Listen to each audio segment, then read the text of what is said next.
నమస్తే డాక్టర్ గారు. సహజంగా ఈ డిసీజ్ బర్డెన్, రోగాల బరువు అనే పదాన్ని అసలు ఎలా అర్థం చేసుకోవాలి? ఏంటి దాని మీనింగ్ ఏంటి? అది ఎఫెక్ట్ ఎలా ఉంటుంది అసలు మనుషుల మీద? దాని ప్రభావం ఎలా ఉంటుంది? రోగాల బరువు లేదా డిసీజ్ బర్డెన్ అనే కన్సెప్టు ప్రతి దేశము దీని గురించి ఆలోచిస్తుంది. ఏమంటే తమ దేశంలో ఉండే ప్రజలందరికీ ఆరోగ్య అవసరాలు అంటే ఆహారము, మంచినీళ్ళు, పారిశుద్ధ్యము, ఆసుపత్రులు ఎన్ని ఉండాలి, రకరకాలన్నీ కూడా ఆరోగ్య అవసరాల కింద వస్తాయి. అట్లాగే వైద్య అవసరాల కింద కూడా డాక్టర్లు ఎంతమంది ఉండాలా, నర్సులు ఎంతమంది ఉండాలా, పడకలు ఎన్ని, ఇవన్నీ ఒక లిస్ట్. అది అంటే తమ ప్రజలకి వీటన్నిటిని అందించడానికి ఓ ప్లాన్ చేసుకోవాలంటే వాళ్ళకి తమ దేశంలో ఒక ఏడాదికి ప్రజలందరికీ కలిపి ఏ ఏ రోగాలు ఎన్నెన్ని వస్తాయన్న లెక్క ఉండాలి వాళ్ళకి. అది డిసీజ్ బర్డెన్ అంటే అర్థం. అంటే ఎన్ని రకాల రోగాలు అనేది కాదు అక్కడ. ఎన్ని రకాల రోగాలు అంటే కొన్ని వేల రకాల రోగాలు ఉంటాయి. ఆ లెక్క అది ఉండదు. వెరైటీ ఆఫ్ డిసీజ్ కాదు, అది టోటల్ డిసీజ్ సంఖ్య అంతానే లెక్క కావాలి. ఉదాహరణకి మన దేశంలో 140 కోట్ల మంది ప్రజలు ఉన్నారనుకుంటే ప్రతి ఒక్కరికి సంవత్సరంలో యావరేజ్ మీద సరాసరిని ఒక్కసారి జలుబు వచ్చిందనుకుంటే, జలుబు కూడా ఒక రోగమే, 140 కోట్ల రోగాలు లెక్కేసుకుంటారు. ఒక్కసారి కడుపులో నొప్పి వస్తే 140 కోట్ల రోగాలు, ఒక 2 సార్లు జ్వరాలు లాంటివి వస్తే 280 కోట్ల రోగాలు, గుండె జబ్బులకు 25 కోట్ల మందికి వస్తే 25 కోట్ల రోగాలు, షుగర్కు 30 కోట్ల మందికి వస్తే 30 కోట్ల రోగాలు, అరుదుగా వచ్చే ఒక క్యాన్సర్ జబ్బు ఒక 1000 మందికి వచ్చిందనుకోండి, ప్లస్ 1000. ఇది లెక్కేసుకునే విధానం. మన వెరైటీ ఆఫ్ డిసీజెస్ లెక్కేరోళ్ళు ఏ వెరైటీ ఎంతమందికి ఒక సంవత్సరంలో వస్తుంది. ఈ లెక్క బయట దేశాల్లో అయితే, పాశ్చాత్య దేశాల్లో, అమెరికా ఇలాంటి చోట్ల దాదాపు 95 to 98% కరెక్ట్ లెక్క ఉంటుంది వాళ్ళ దగ్గర. మన దగ్గర ఈ స్టాటిస్టిక్స్ తీసుకోవడం కొంచెం పూర్గా ఉన్నాం కాబట్టి 90 to 95 కరెక్ట్గా లెక్కేస్తారు. ఇక్కడ హెల్త్ సర్వేలు చేస్తారు ప్రభుత్వం వాళ్ళు, ఆ సర్వేలోంచి లెక్క వస్తుంది. దీన్ని ఆధారం చేసుకుని ఏమంటే ప్రజలకి ఆహారానికి సంబంధించిన జబ్బులు ఉన్నాయనుకోండి, ఆహారం ఎట్లా అందేటట్టు చేయాలి, నీళ్ళకి సంబంధించిన జబ్బులు వస్తే నీళ్ళు పరిశుభ్రమైన ఎట్లా అందించాలి, ఇలాంటి ప్లాన్లు వేసుకుంటారు. ఇది మొత్తం ప్లానింగ్ కోసం. రోగాలు బరువు అనే ఈ కన్సెప్ట్ని ఏ రకాల రోగాలు ఎన్నెన్ని వస్తాయో తెలిస్తే ఈ రోగాలకి ఎటువంటి వైద్యం మనం అందించాలి, అందుకోసం హాస్పిటళ్ళు, డాక్టర్లు, మెడికల్ కాలేజీలు ఎంత ఉండాలి, కాలేజీల్లో ఎంతమంది అవుట్పుట్ రావాలి, లెక్కలన్నీ తీసుకుంటారు. ఈ రోగాల బరువు అనే కన్సెప్ట్ ఉపయోగం ఎక్కడ కనపడుతుందంటే, దాదాపు ఈ జబ్బుల్లో 100 అనుకుంటే 80% జబ్బులకి దాదాపు వైద్యం అక్కర్లేదు. అది దాంట్లో ఉన్న బ్యూటీ. 80 మందికి వైద్యం అక్కర్లేదనంటే అవి ఎలాంటి జబ్బులు అక్కర్లేనివి అని అన్నామనుకోండి, ఒకటి సెల్ఫ్ లిమిటింగ్ జబ్బులు, వాటంతటవే తగ్గిపోతాయి. ఇప్పుడు జలుబే ఉంది ఉదాహరణకి, మందులు వాడితే వారము, వాడకపోతే 2 రోజులు, దాని లెక్క అది. అంటే వారం 7 2 ఒకటే, నువ్వు వాడినా వాడకపోయినా వారానికి నార్మల్ అవుతుంది. దానికోసంగా ఏ యాంటీబయాటిక్స్ వాడక్కర్లేదు. మహా అయితే తలకాయ నొప్పి, ఒళ్ళు నొప్పులు ఉంటే పారాసిటమాల్ వేసుకోమని చెప్తారు డాక్టర్లు. డాక్టర్లు కరెక్ట్గా చెప్పాల్సింది అలాగే. ఇది సెల్ఫ్ లిమిటింగ్ గ్రూప్. మరొక గ్రూపు అసలు జబ్బే కాదు, అది జబ్బు అనుకొని రోగులు డాక్టర్ దగ్గరికి వస్తారు. జబ్బు కాదు అది. ఉదాహరణకు పెళ్ళికి వెళ్తాం, రకరకాల ఐటమ్స్ పెట్టారు, ఊరికే వచ్చినాయి కదా అని పిడికడు ఎక్కువ తిన్నాడు, కడుపు నొప్పి వస్తుంది.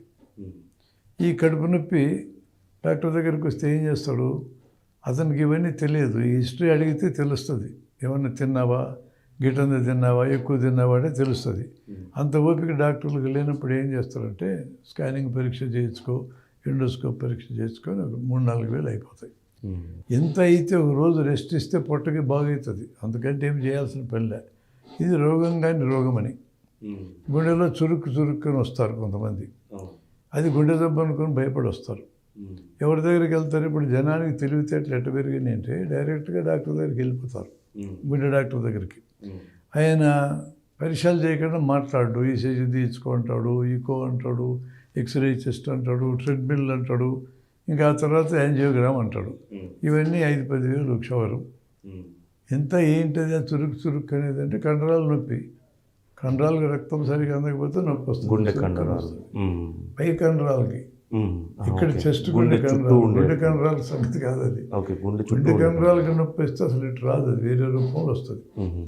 కానీ ఇది కండరాల నొప్పి చురుకు చురుకు అనేది పెద్ద జబ్బు అనుకొని అతను వచ్చే అవకాశం ఉంది.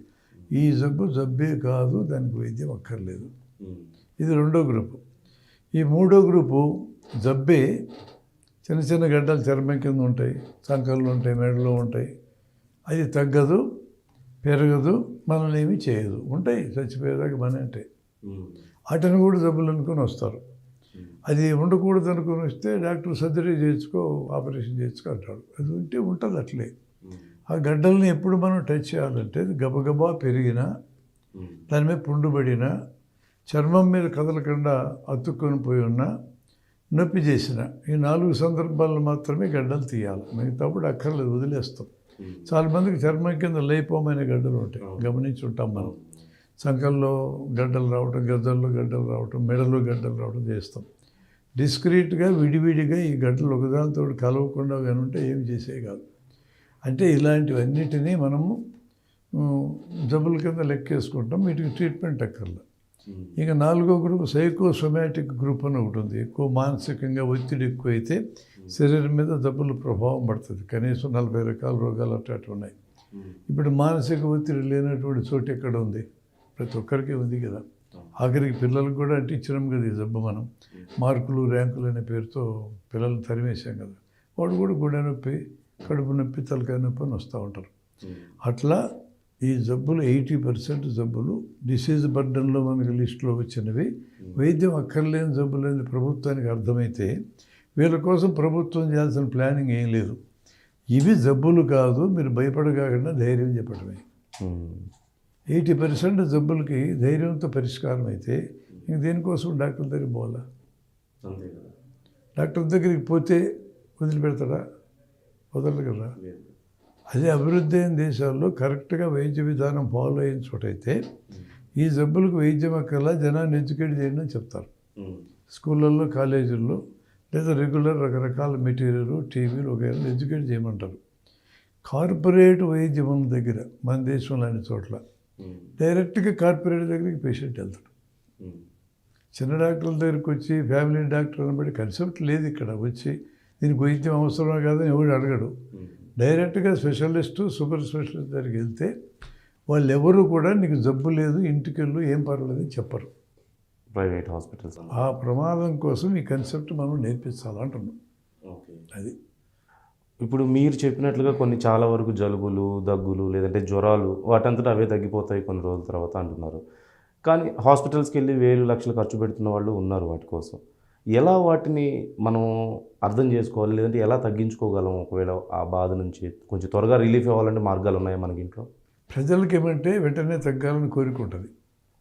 ఎక్కువ కాలం సఫరింగ్ ఇష్టం ఉంటుంది ప్రజలకి, సహజం. దాన్ని మనం తప్పట్లేం. రెండోది, పని చేసుకోకపోతే బతకలేని పరిస్థితుల్లో జనం ఉన్నారు. అలాంటప్పుడు త్వరగా తగ్గితే పోయి పని చేసుకొని బతుకుతాం అనుకుంటారు కదా. వాళ్ళు అలా అనుకోవడంలో నాకేం తప్పు కనపడదు. వాళ్ళకి తెలియదు ఈ విషయాలు. డాక్టర్లకు తెలుసు. డాక్టర్లకు తెలుసు. ఎందుకు చెప్పారు అని అంటే, డాక్టర్ అంటేనే జబ్బు రాకుండా చేసేటోడు కాదు, జబ్బు వస్తే బాగు చేసేటోడు. డాక్టరింగ్ అంటే అర్థం ఎడ్యుకేటింగ్ అని అర్థం. ఏ డాక్టర్ ఎడ్యుకేట్ చేస్తారు పేషెంట్ని? ఎడ్యుకేట్ చేయాలంటే ఒక కన్సెప్ట్ మీద నాకు 10 నిమిషాలు పడుతుంది డాక్టర్కి. నేను వైద్యం చేసేటోనే 10 నిమిషాలు నీకు ఇవ్వడానికి నాకు ఇష్టం ఉండదు. నిమిషంలో నేను వదిలించుకోవాలంటే వెంటనే పరీక్షలు చేస్తే వెళ్ళిపో ఉంటాను. ఇంకో పేషెంట్ని చూసుకుంటా. నేను 10 నిమిషాలు చూసిన నాకు ఇచ్చే ఫీజు ఒకటే, 1 నిమిషం చూసి ఇచ్చిన ఫీజు ఒకటే. కాబట్టి ఆ విధంగా జాగ్రత్తగా ఉంటారు డాక్టర్.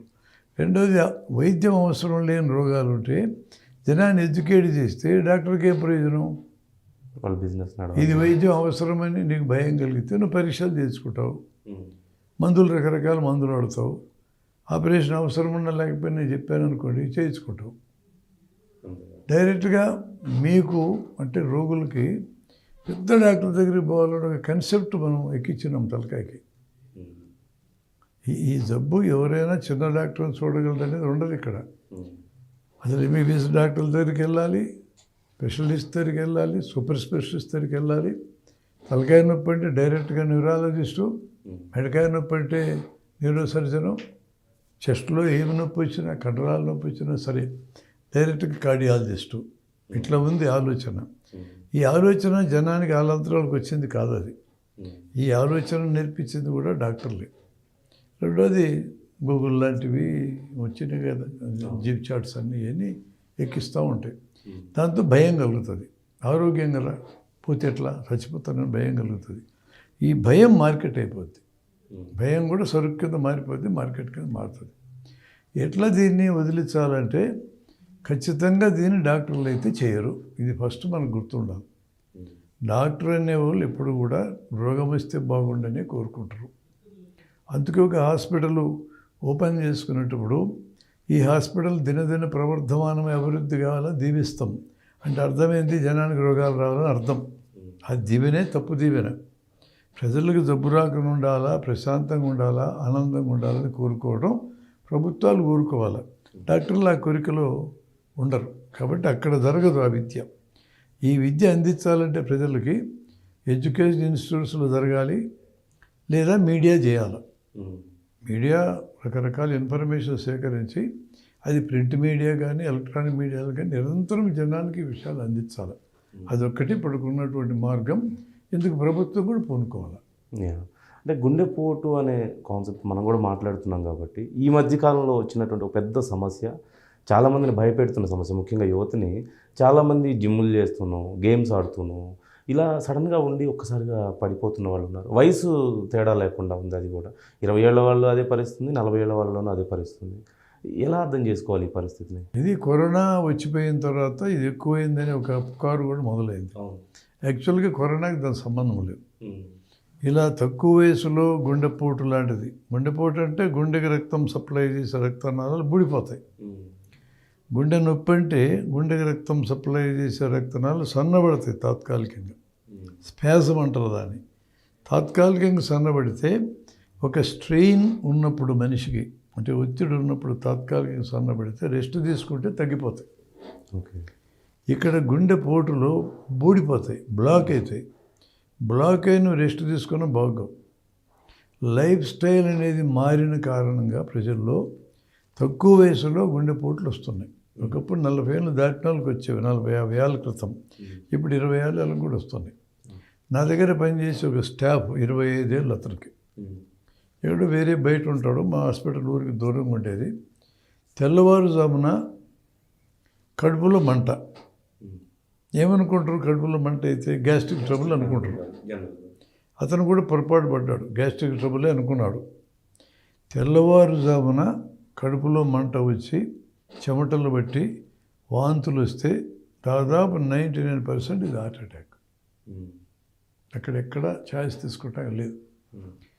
ఎప్పుడైనా ఒక నొప్పి నిద్ర మెలకు స్టడీ చేస్తే అది పెద్ద నొప్పి, లేదా పెద్ద నొప్పి అయితే నిద్ర రాదు. మేము అడుగుతాం పేషెంట్ని, ఏమైనా నొప్పి అని అంటే ఫస్ట్ అడిగేది ఏమంటే నిద్ర వస్తుందని అడుగుతాం. అవును, నిద్ర బాగానే పడుతుంది సార్ అన్నారు అనుకో, ఇక నువ్వు భయపడక్కర్లే, అది చిన్న నొప్పి, నువ్వు ఆసుపత్రికి అక్కర్లేదు, డాక్టర్ అక్కర్లే, మందులు అక్కర్లే. నిద్రపోలేకున్నాను ఈ నొప్పి వలన, నిద్రలోంచి లేచాను ఈ నొప్పితోనన్నా అది పెద్ద నొప్పి. తెల్లవారుజాము 4-5 గంటలకి నిద్ర లేచి కడుపులో మంట అంటే ఇది గ్యాస్ట్రిక్ ట్రబుల్ కాదు. ఈ పిల్లోడు ఏం చేశాడు? మజ్జిగ తాగాడు, మంచినీళ్ళు తాగాడు, తగ్గల. రెస్ట్ తీసుకున్నాడు, తగ్గల. ఈ 3 పద్ధతులు తగ్గలేదంటే అది గ్యాస్ట్రిక్ కాదు, అది ఖచ్చితంగా హార్ట్ అటాక్. తక్కువ వయసులో వస్తున్నాయి. స్టెన్యూస్గా ఎక్సర్సైజ్ చేస్తే రావడం. రాజకుమార్ కన్నడ యాక్టర్, ఆయన కుమారుడు కూడా మరణించాడు కదా ఎక్సర్సైజ్ చేస్తూ. దానికి కారణం ఏంటంటే ఒక శరీరానికి ఒక రెసిలియన్స్ ఉంటుంది, ఒక శక్తి ఉంటుంది, ఒక స్ట్రెయిన్ తట్టుకునే శక్తి. దానికి మించి నువ్వు శ్రమకు గురి చేస్తే ఇలాంటి ప్రమాదాలు వచ్చే అవకాశం ఉంటుంది. అట్లే కొంతమంది బరువు తగ్గాలని విపరీతంగా డైటింగ్ చేసి మినిమం అవసరమైన డైట్ తీసుకోకుండా మళ్ళీ ఎక్సర్సైజ్ కూడా చేశారనుకో, అట్లాంటప్పుడు వచ్చే అవకాశం ఉంది. టోటల్గానే లైఫ్ స్టైల్, జీవన శైలిలో మార్పులు వచ్చిన కారణంగా తక్కువ వయసు వాళ్ళకి హార్ట్ అటాక్స్ వస్తున్నాయి. ఏంది జీవనశైలి మార్పులు అంటే? మొదటిది అలవాట్లు. ఈ అలవాట్లో పొగ తాగడం ఒకటి ప్రమాదకరమైన అలవాటు. ఆల్కహాల్ విపరీతంగా తాగుతున్నారు. అదొక అలవాటు, మందులు, మత్తు మందులు లాంటివి. ఈ 3 అలవాట్లలో వస్తాయి. శరీరానికి వ్యాయామం లేదు, తగ్గిపోయింది. ఇంటి దగ్గర నుంచి కూడా ఏమని చెప్తా ఉన్నారు మన తల్లిదండ్రులు అంటే, ఏం పని చేయగాకు, చదువుకో చదువుకో చదువుకో, మంచి మార్కులు తెచ్చుకో, మంచి ఉద్యోగం తెచ్చుకో, కడుపులో చల్ల కదలకుండా, సీట్ నుంచి లేవకుండా కదలకుండా కూర్చొని సంపాదించుకొని చెప్తున్నారు. పని చేస్తానంటే చేయనీరు. వీడికి పని చేసే అలవాటు తప్పిపోయింది.